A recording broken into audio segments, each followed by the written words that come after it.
4 millions de femmes vivent sous la domination de l'État islamique. Pardonne-moi, Non, s'il te plaît. mon cœur ne peut te pardonner. Je suis désolée. Ce régime fait preuve d'une violence inégalée envers les femmes. Ils ont enlevé les enfants et ils voulaient m'emmener aussi. Il m'a dit, notre religion nous autorise à prendre une fille de 9 ans. Tu veux une esclave, toi? Tu sauras la gérer? Un réseau clandestin tente de les sauver. On est à la limite du territoire de Daesh. Dépêchez-vous, on risque de se faire bombarder.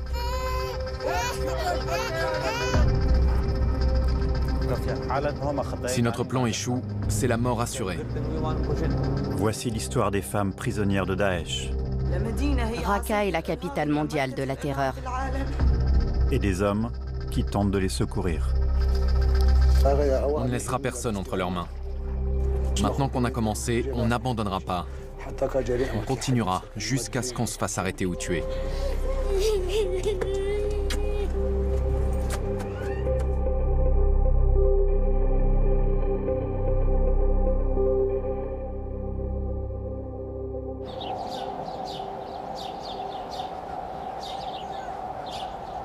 Les monts Sinjar, dans le nord de l'Irak, une frontière de l'État islamique. L'organisation terroriste également appelée Daesh a lancé plusieurs attaques dans la région.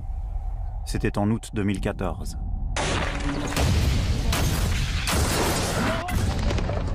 Des centaines de personnes ont été tuées. 3000 femmes et jeunes filles ont été capturées par Daesh. Elles sont principalement yézidis, une minorité religieuse, la plus ancienne dans la région. Avant l'attaque de Daesh, on pouvait à peine circuler ici. C'était bondé. Aujourd'hui, les rues sont vides. Là, c'était un studio photo. Les femmes qui habitaient ces quartiers sont maintenant prisonnières de l'État islamique. Khalil est un avocat yézidi. Il tente de retrouver la trace de ces femmes. Ce sont des photos de mariage. La plupart de ces femmes ont été enlevées par Daesh.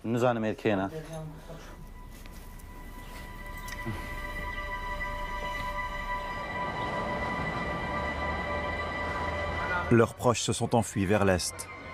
Ils vivent maintenant dans d'immenses camps à plus de 150 km de chez eux.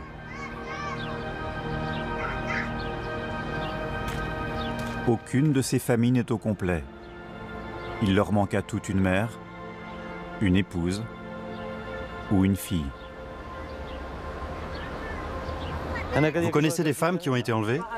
Dans ma famille, on a perdu 14 personnes, dont 10 enfants. On ne sait pas ce qui leur est arrivé. 8 filles ont été enlevées dans notre famille. On en souffre jour et nuit. On veut qu'elles reviennent. C'est tout. Si vous les sauvez, vous nous ferez le plus grand des cadeaux.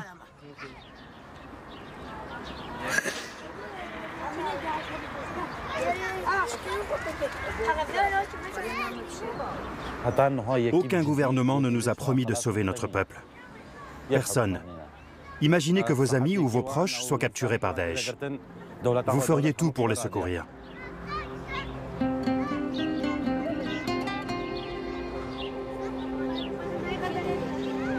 Khalil a réuni une équipe pour tenter de sauver les 3000 femmes enlevées par Daesh.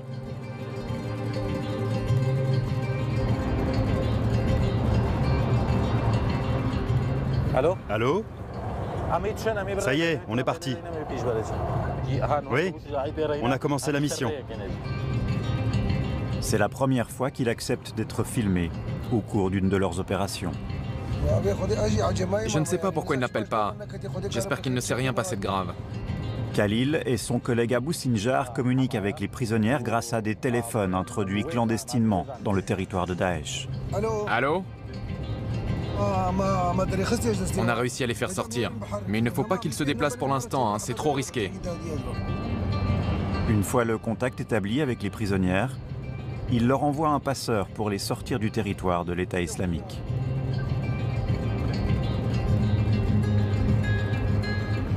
Les voilà.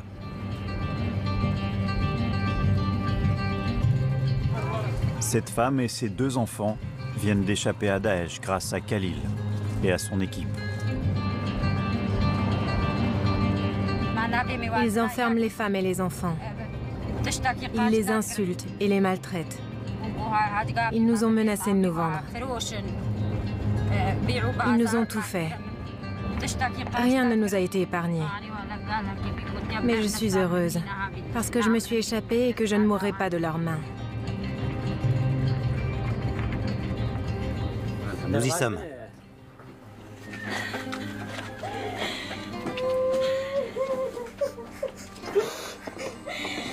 Cela faisait 8 mois qu'ils étaient séparés de leurs proches.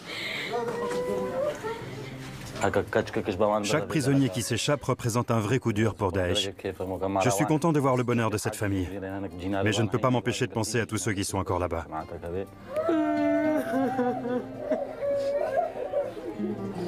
En 2014, l'État islamique a enlevé près de 4 millions de femmes au cours des attaques menées en Syrie et en Irak.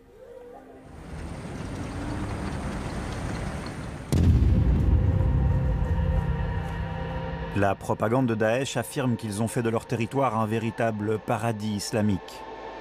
Une promesse qui attire, y compris de nombreuses femmes européennes.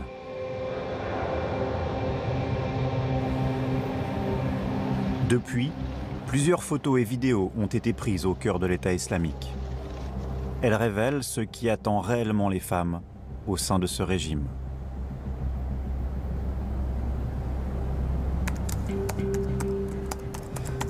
Abou Mohamed dirige un groupe clandestin qui lutte contre Daesh. Ses armes, les caméras et Internet. On a commencé par mettre quelques photos en ligne. C'est pas très difficile de les diffuser sur Internet pour que tout le monde les voit. Il a nommé son groupe « Raqqa se fait massacrer en silence ». Depuis plusieurs mois, nous travaillons au cœur de leur réseau. Grâce à leurs efforts, nous pouvons entrevoir le monde créé par l'État islamique. Ces vidéos ont été prises en 2014 sur la route de Raqqa, une ville syrienne dont Daesh s'est emparé pour en faire sa capitale.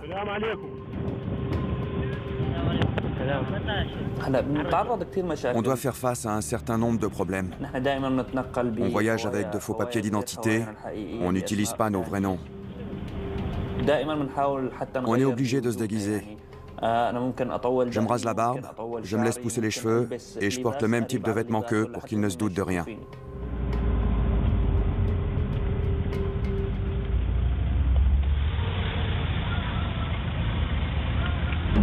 C'est une vieille carte d'identité. Elle est fausse. Non, je vous jure. Je sais ce que je dis, je vois passer des milliers de cartes d'identité par jour. C'est effrayant, bien sûr. Quand on se lance là-dedans, on risque de se faire tuer à tout moment. C'est une fausse carte. Non, c'est une vraie, mais elle est déchirée ici. Oui, c'est parce qu'elle est passée à la machine à laver. Il faudrait la faire plastifier. D'accord, merci beaucoup.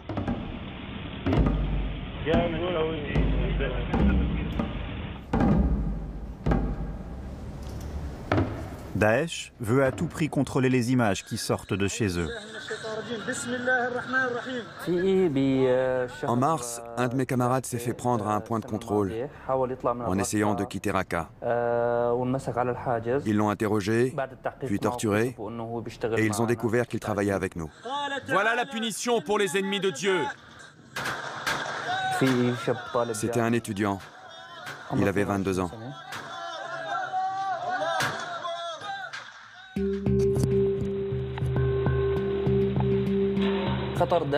Le danger est omniprésent.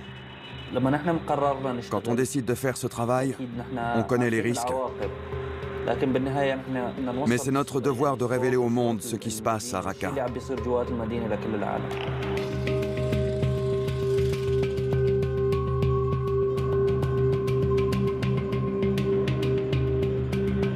Ces images exclusives révèlent ce que l'islam version Daesh implique pour les femmes de Raqqa. C'est moi qui ai filmé ça. Des combattants armés de l'État islamique patrouillent dans les rues. Des camions annoncent leur décret. Ils ont fait une liste de tout ce qui enfreint l'islam, selon eux. Cette liste interdit entre autres la remise en question de la doctrine de Daesh. Et ce sont les femmes qui subissent le plus de restrictions. Elles n'ont pas le droit de quitter la maison sans être accompagnées par un homme de leur famille, et même les très jeunes filles doivent respecter un code vestimentaire strict. C'est une petite fille. Elle n'a que 8 ou 9 ans, et il l'oblige à porter cette tenue.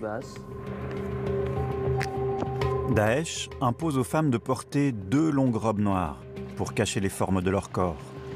Des gants noirs cachent leurs mains et 3 voiles dissimulent leurs yeux. C'est le code vestimentaire féminin le plus strict de tout le monde musulman. J'avais l'impression qu'il n'y avait aucune couleur dans cette ville, seulement le noir et l'obscurité. Une journaliste infiltrée a pu filmer un exemple saisissant de cette rigueur imposée. Elle a elle-même été réprimandée par un combattant de Daesh. Tu trouves ta tenue normale? Pardon, j'ai pas entendu. Tu considères que tu es bien élevé? Pourquoi? On voit ton visage. Ah oui, c'est vrai. Il est peut-être un peu visible. Pardonnez-moi. Fais bien attention à te couvrir correctement. C'est Dieu qui l'a ordonné. Oui, bien sûr. Pardonnez-moi, je suis désolée. La plupart du temps, le non-respect du code vestimentaire est sévèrement puni par l'État islamique. Cette femme, qui vit toujours à Raqqa, a pris le risque de se confier à nous.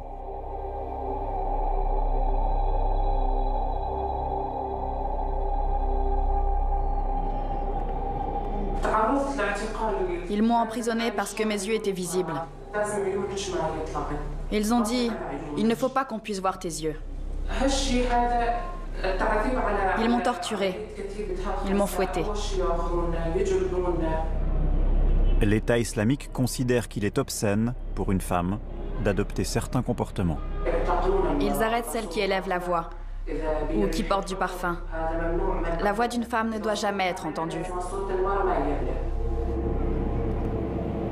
Pour faire respecter ce règlement, Daesh a créé une force de police spéciale, entièrement composée de femmes.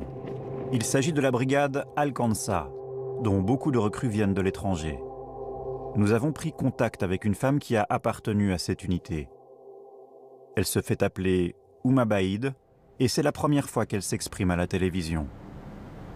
Vous infligiez vous-même les châtiments? Oui, j'ai puni beaucoup de monde. Une fois, nous avons vu une femme qui se promenait avec son mari. Il y avait des dessins sur la robe qu'elle portait. Nous les avons arrêtés tous les deux. J'ai fouetté cette femme et le mari a subi le même châtiment. Qu'est-ce qu'on ressent quand on punit les gens de cette façon? Je me disais seulement qu'il y avait des lois et qu'il fallait les respecter. Je ne me sentais pas coupable. J'avais l'impression de faire ce qui était juste. C'était eux les fautifs. Moi, j'avais foi en ce que je faisais.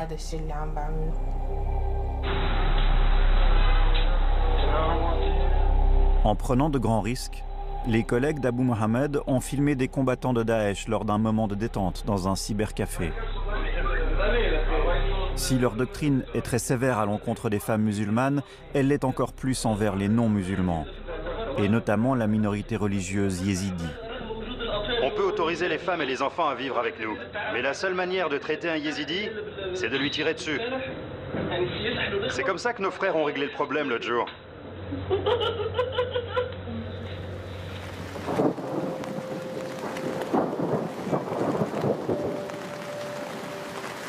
La religion des yézidis est très ancienne. Ils considèrent le soleil comme un symbole de Dieu.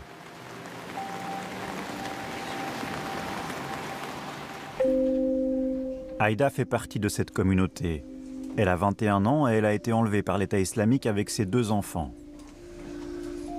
Maintenant, quand ma fille se dispute avec d'autres enfants, elle dit qu'elle va les décapiter. Montre-moi ce que Daesh a fait. Montre-moi.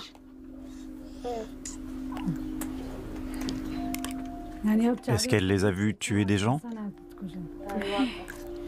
Oui, par décapitation. Je rêve souvent que l'État islamique nous attaque, mes enfants et moi. Parfois, je rêve qu'ils nous capturent, une fois de plus. Certaines nuits, je n'arrive pas à dormir à cause des cauchemars.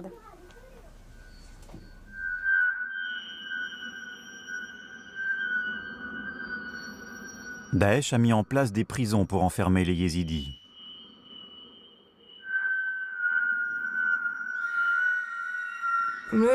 C'est horrible de repenser à cet endroit. J'aimerais tellement l'oublier. Il y avait 35 filles et 3 femmes. J'ai 21 ans, mais j'étais la plus vieille. Parfois, ils venaient et ils emmenaient certaines prisonnières. L'un des gardes voulait obliger une fille de 9 ans à le suivre dans les toilettes. J'ai voulu l'arrêter. Je me suis battue avec lui. Il a dit qu'il allait me tuer. J'ai crié « Je veux bien mourir pour elle, ça m'est égal, mais laissez-la tranquille. » Il violait même les filles de 9 ans? Bien sûr. Il m'a dit « Notre religion nous autorise à prendre une fille de 9 ans. » J'ai répondu « Ne me dites pas ça. Je ne veux pas entendre ça. » Selon les décrets de l'État islamique, une fille peut en effet être mariée à partir de 9 ans. J'ai fait tout ce que j'ai pu pour les en empêcher.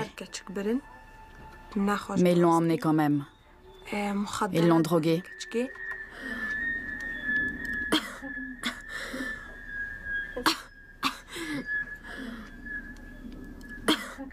Ces souvenirs déclenchent soudain une réaction physique.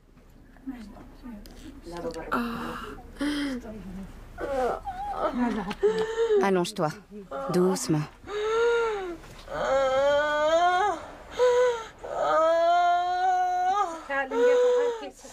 Gardez les enfants dehors pour l'instant.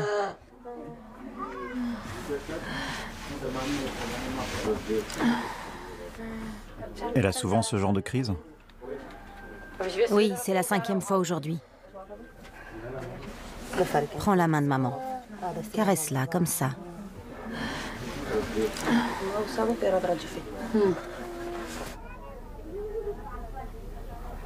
Aïda n'est pas la seule à avoir vécu un tel traumatisme. Loin de là.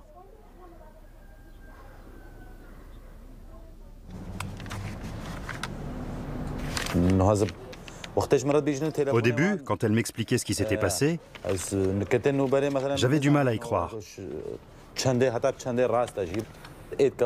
Parfois, je ne peux pas m'empêcher de pleurer quand elle me raconte le calvaire qu'elles ont vécu.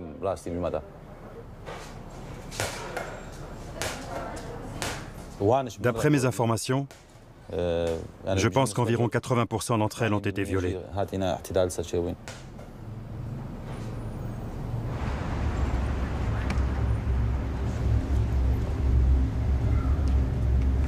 Khalil et sa famille n'étaient pas chez eux le jour où Daesh a attaqué leur ville. Sa fille Amoen a 5 ans. Je ne peux même pas imaginer ce que je ressentirais si je ne pouvais plus voir ma fille, si je ne pouvais plus lui parler, la prendre dans mes bras. Mais plusieurs centaines d'enfants comme elle ont été enlevés. Ça doit être une expérience absolument atroce pour les familles, sans parler des enfants eux-mêmes.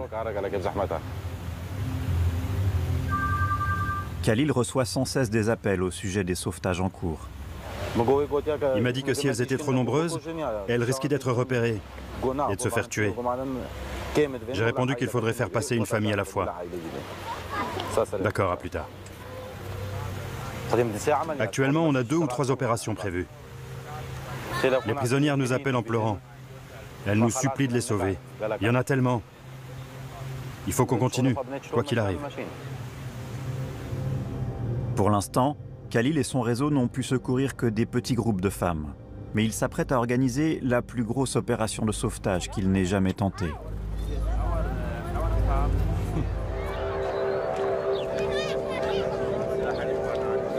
Dans le nord de l'Irak, les membres de la communauté yézidi ont perdu de nombreux proches. En tout, près de 4 millions de femmes ont été enlevées par les militants de Daesh. Ces 2 filles sont les seules survivantes de leur famille. C'est le chaos. On veut retrouver notre pays. Toute notre communauté est accablée de chagrin. Cette fille a perdu 8 membres de sa famille. Nous sommes brisés. «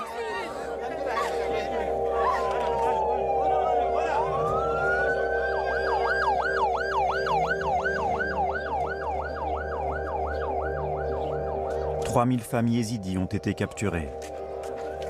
Elles sont maintenant dispersées sur tout le territoire contrôlé par l'État islamique, soit une superficie supérieure à celle du Royaume-Uni. La plus vieille a 60 ans et la plus jeune a 1 an. Dans la famille de Faisal Chameau, 24 personnes ont été enlevées par Daesh, y compris sa mère.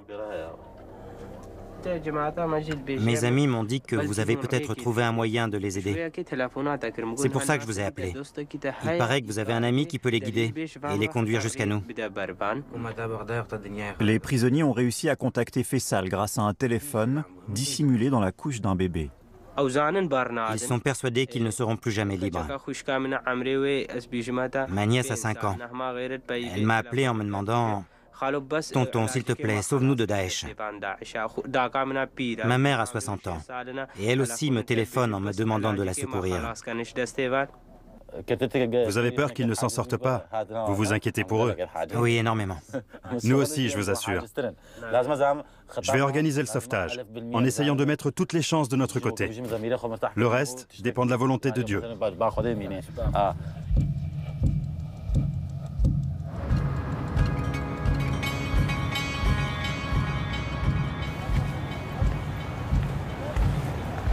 Khalil commence par rassembler des informations auprès des filles qui ont réussi à s'échapper.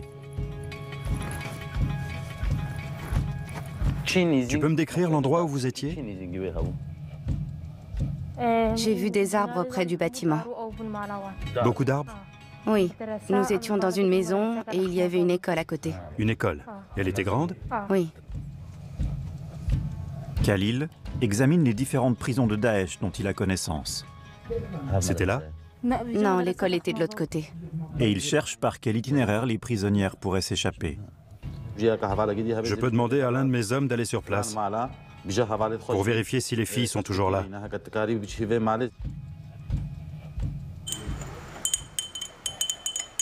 Khalil est en contact permanent avec un réseau de passeurs infiltrés au sein même de l'État islamique. J'ai vu un immeuble de 3 étages pas très loin. Avec des combattants de Daesh à l'intérieur. Quand est-ce que tu as vu les filles? Il y a 3 jours. Les passeurs aident les évadés à se déplacer à travers le territoire de l'État islamique. Des opérations coûteuses et risquées. Pour les gens qu'on envoie là-bas, c'est un peu comme une mission suicide. Au cours du sauvetage, ils peuvent très facilement se faire capturer et tuer. Bonjour Faisal, ça va? Ils t'ont donné des nouvelles? Les proches de Faisal sont enfermés dans un bastion de Daesh appelé Tal Afar. Les membres de l'État islamique ont commencé à construire une barrière autour de Tal Afar pour assurer leur défense et empêcher les prisonniers de s'échapper. Ça nous inquiète, parce que quand cette barrière sera terminée, la ville tout entière deviendra une gigantesque prison. Vous avez combien de temps pour sauver la famille de Faisal? 3 jours, pas plus.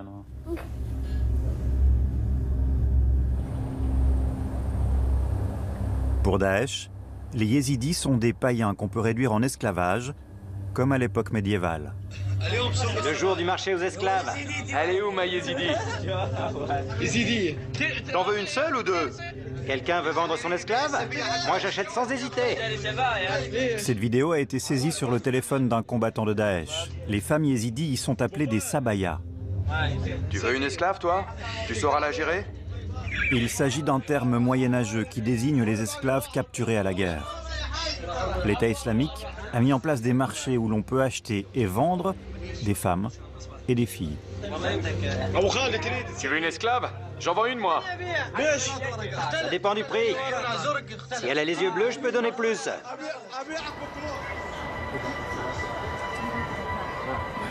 Ils faisaient leur choix comme au marché. J'en veux une avec la peau claire, j'en veux une avec les yeux bleus, je veux une blonde. Et nous, on cherchait comment mettre fin à nos jours. D'autres de mes amis se sont électrocutés. Une autre s'est pendue avec son châle. Il y en a aussi une qui s'est taillé les veines. Je ne sais pas où elle a trouvé le couteau dont elle s'est servie. Elle est allée aux toilettes et un peu plus tard, on a vu du sang couler sous la porte. Ils ont dit qu'ils jetteraient son corps en pâture aux chiens. C'est le sort qu'ils réservent à celles qui se suicident.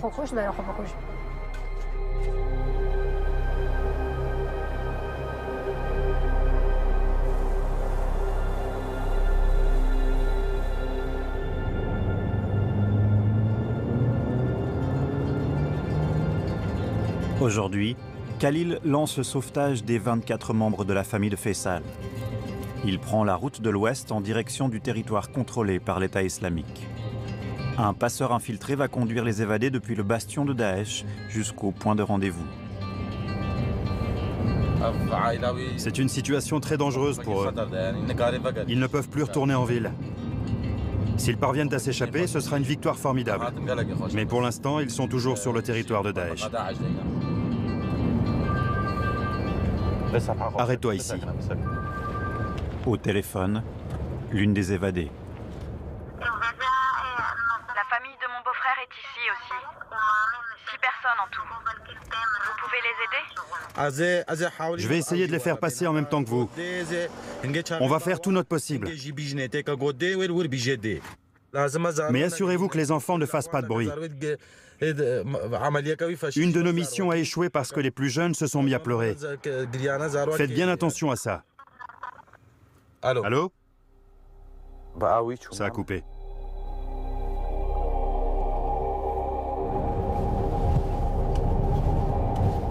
De part et d'autre de la route, le sol est jonché de vêtements et d'affaires qui appartenaient aux femmes capturées. Les évadés doivent parcourir plusieurs dizaines de kilomètres à pied à travers une zone où patrouillent régulièrement les combattants de l'État islamique.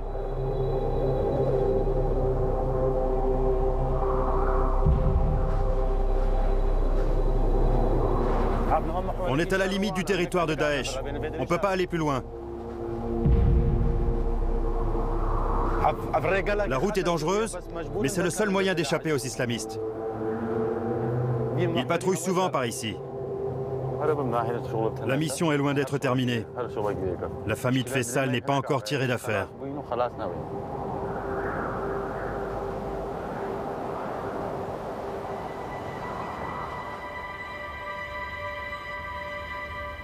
Amal a 18 ans. Elle a été la prisonnière personnelle d'un commandant de Daesh appelé Selman. Il avait 6 gardes du corps. Il me violait régulièrement. Il trempait son orteil dans du miel, puis il le mettait dans ma bouche. Un soir, ces 6 gardes sont entrés dans ma chambre. Ils m'ont violée toute la nuit, jusqu'au matin.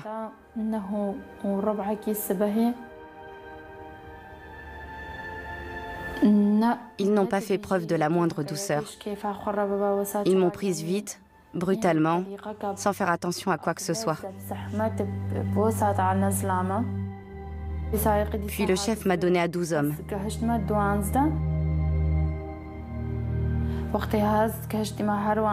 Et ces 12 hommes m'ont tout fait, tout ce qu'ils voulaient. J'ai toujours mal. Je n'arrive plus à dormir. Je me réveille à 3 heures du matin en ayant l'impression de sentir leur odeur.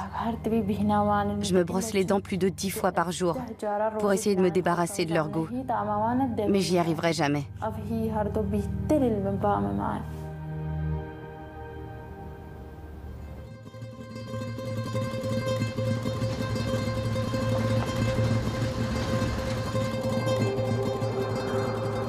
Cela fait maintenant 3 jours que Khalil a lancé l'opération de sauvetage des 24 yézidis. Il n'a plus aucune nouvelle du groupe depuis près de 12 heures. Allô? La mère de Faisal fait partie des évadés. Ça fait presque 48 heures que j'ai pas dormi. Le groupe marche depuis 2 jours et 2 nuits maintenant.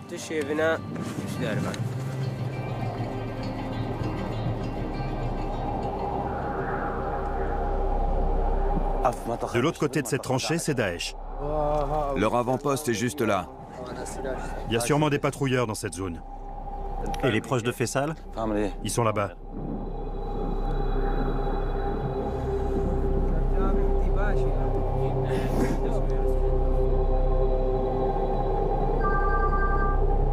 Finalement, le passeur appelle Khalil. Edouard? Oui, il y a 34 personnes. 34? Ouais. Les 24 membres de la famille de Faisal se sont échappés. Puis d'autres personnes les ont rejoints. Edouard, mon passeur, m'a demandé « Je les emmène aussi ?» et j'ai dit « Bien sûr ». Tout à coup, les soldats captent sur leur radio une discussion entre des combattants de l'État islamique. C'est Daesh.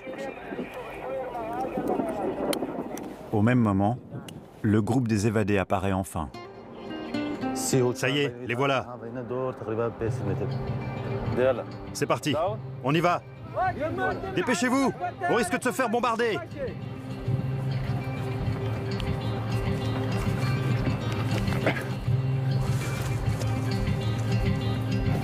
Ces 34 femmes et enfants ont passé 8 mois prisonniers de l'État islamique.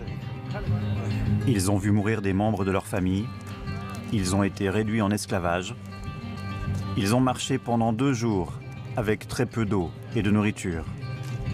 Mais à présent, ils sont libres.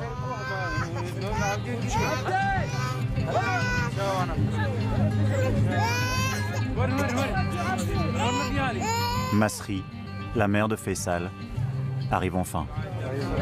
Dieu vous bénisse. Dieu vous bénisse tous.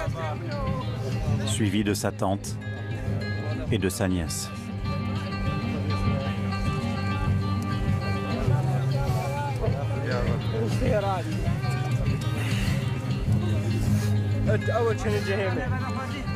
Dieu vous bénisse. Merci à tous. Merci infiniment pour votre aide. Merci. Tandis que Khalil emmène le groupe en lieu sûr, le passeur fait demi-tour et s'enfonce à nouveau au cœur de l'État islamique.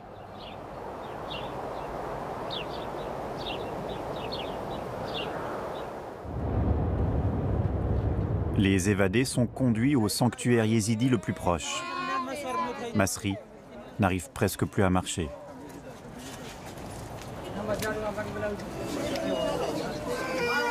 Daesh a obligé ces femmes à se convertir à l'islam, sous peine de mort. À présent, cette cérémonie célèbre leur retour au sein de leur communauté.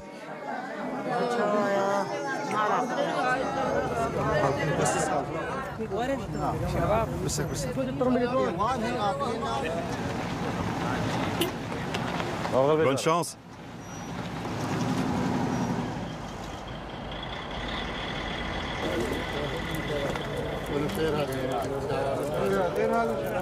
Tout le monde s'est rassemblé pour fêter cet événement. Pendant leur évasion, ils s'accrochaient à l'espoir de ne pas mourir. Ils ont fait des dizaines de kilomètres pieds nus. Viens par ici, viens par ici. C'est ma nièce. Elle a parcouru tout ce chemin à pied. Tu pensais que tu arriverais jusqu'à nous? Ou bien que tu serais à nouveau capturé? Qu'on arriverait jusqu'à vous, tous ensemble. C'était comment, Daesh? Tout noir. Comment? C'était tout noir.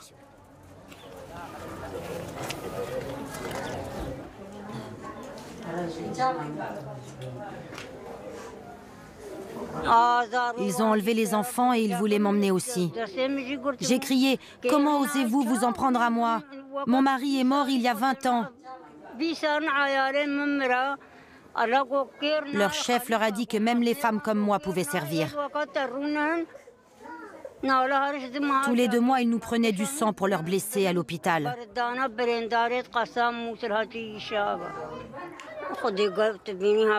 Ils me prélevaient de grosses quantités, de quoi remplir 2 poches entières à chaque fois.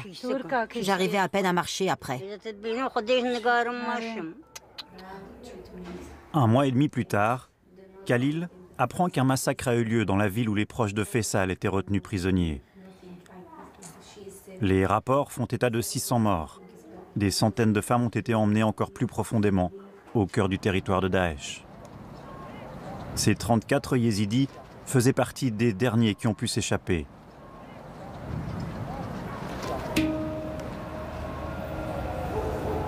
Sous la bannière austère d'un islam radical, Daesh a mis en place un régime d'une violence inégalée envers les femmes.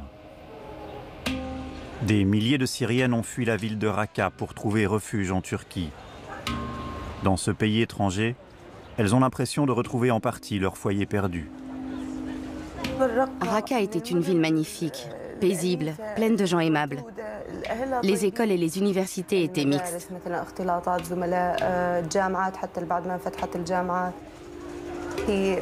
Les garçons et les filles pouvaient former des couples adorables, sans la moindre crainte.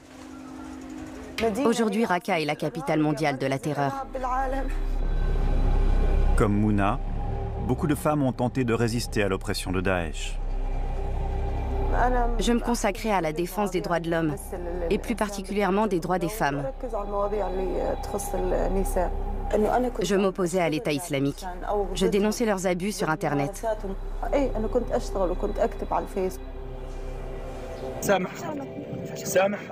Cette vidéo publiée par Daesh montre une femme qu'ils ont accusée d'adultère.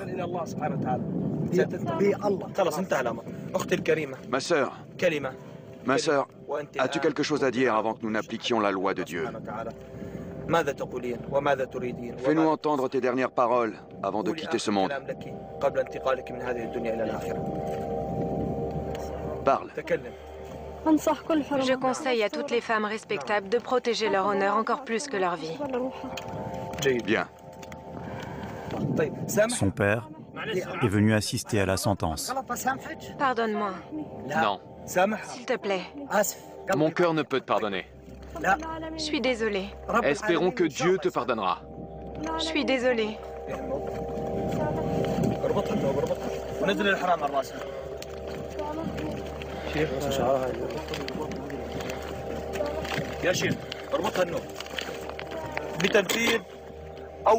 Que s'applique ici même le châtiment divin. Qu'elle soit lapidée. Allez-y.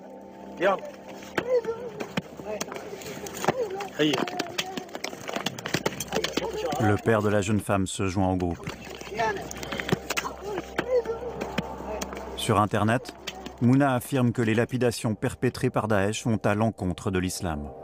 Ils ont lapidé une femme, mais sans l'homme avec qui elle avait fauté. Et il n'y avait aucun témoin de cet adultère. Dans le Coran, Dieu Tout-Puissant a décrété certaines conditions en ce qui concerne la lapidation. Mais ici, aucune de ces conditions n'est remplie. Ces critiques ont attiré l'attention de l'État islamique.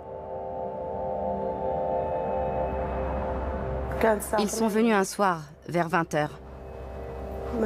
Je regardais les actualités sur mon ordinateur portable. Quelqu'un a frappé à la porte. Ma mère, mes sœurs et leur famille étaient dans la maison, avec moi. Une femme vêtue de noir est entrée, avec 3 hommes également habillés en noir.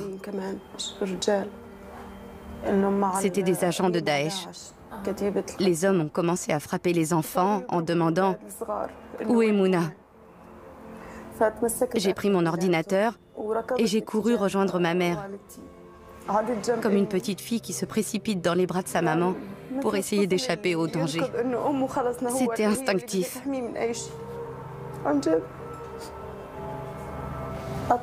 Ils ont tiré un coup de feu, en guise d'avertissement. Puis ils m'ont dit que si je leur donnais pas l'ordinateur, ils me trancheraient la gorge ou ils tueraient ma mère d'une balle dans la tête. Les hommes de Daesh sont repartis avec l'ordinateur sans tuer personne. Cette nuit-là, Mouna s'est enfuie de Raqqa. Je les hais, vraiment. Je les hais.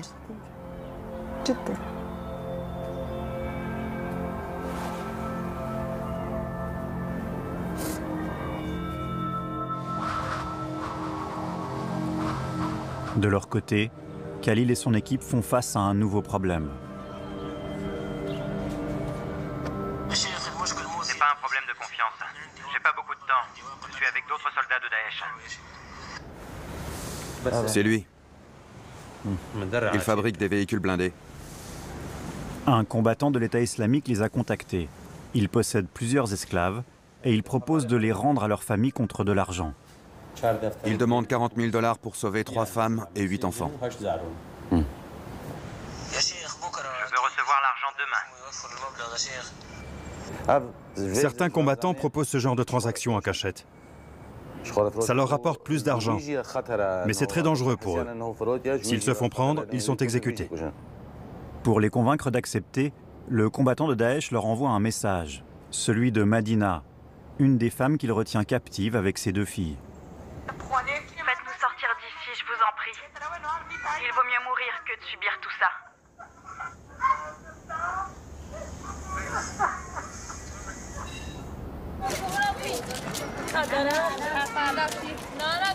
Khalil rend visite aux proches de Madina pour leur parler de cette proposition. Les filles grandissent. On a peur qu'ils les emmènent ailleurs. Ce sont des impies, ils ne respectent rien.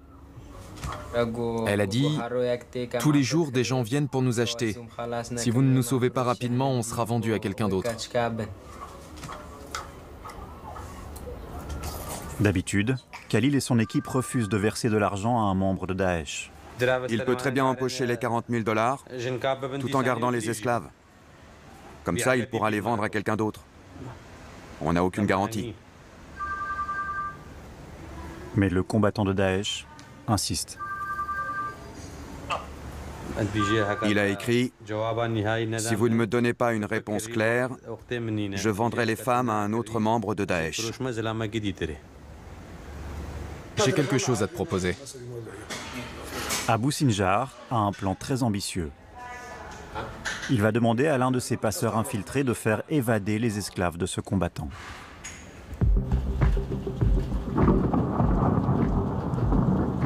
L'opération doit commencer le soir même. C'est très risqué. Il y a 3 jours, un de leurs sauvetages a tourné au désastre. Je n'ai pas dormi depuis 3 jours parce que j'ai perdu un ami.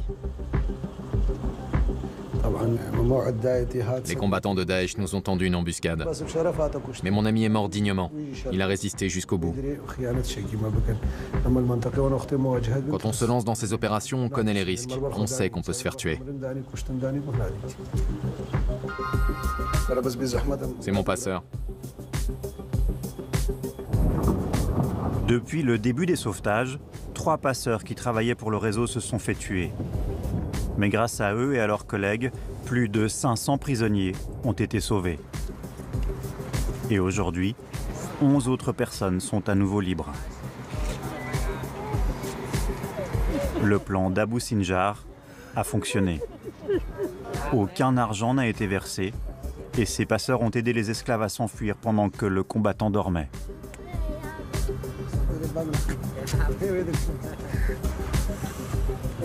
On n'oubliera jamais ce que vous avez fait pour nous. Merci infiniment. Je vous en prie. Le sauvetage a eu lieu juste à temps. Les filles de Madina ont 9 et 10 ans. Et selon les principes de Daesh, elles sont assez âgées pour être mariées.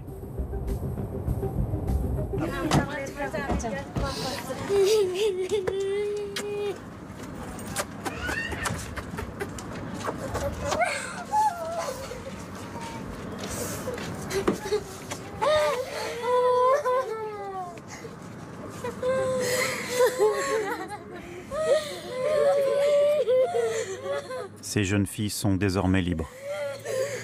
Mais il reste plusieurs milliers de prisonnières qui ne voient aucune issue possible à leur calvaire.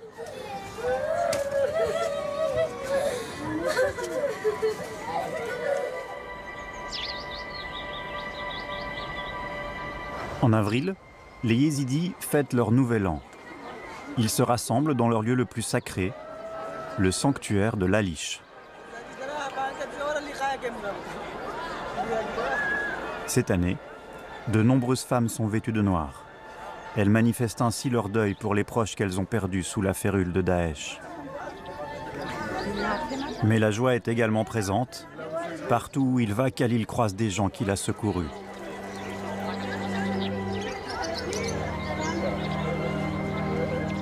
Bonjour, comment vas-tu? Bien, merci, et vous? Je suis contente de vous voir.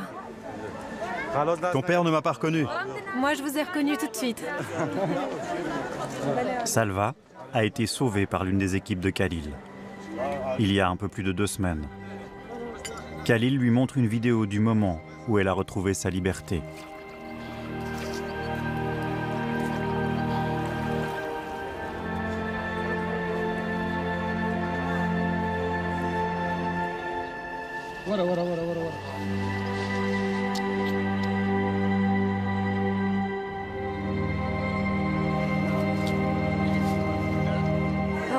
Je me souviens de tout ce qui s'est passé.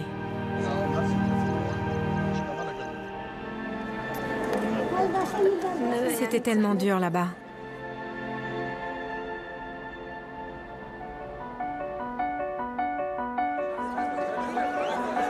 L'État islamique a saccagé la vie des femmes qui sont tombées en son pouvoir.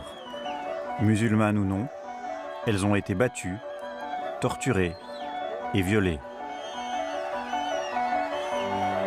Mais malgré toutes les violences qu'elles ont subies, plusieurs milliers d'entre elles ont eu le courage de se dresser contre la terreur du régime de Daesh. Avec leur messe noire, l'État islamique force ses victimes à vivre dans la crainte. Nous, on essaie de donner un peu d'espoir aux gens. Les ténèbres de Daesh ne pourront pas durer éternellement. Un jour, le soleil brillera à nouveau.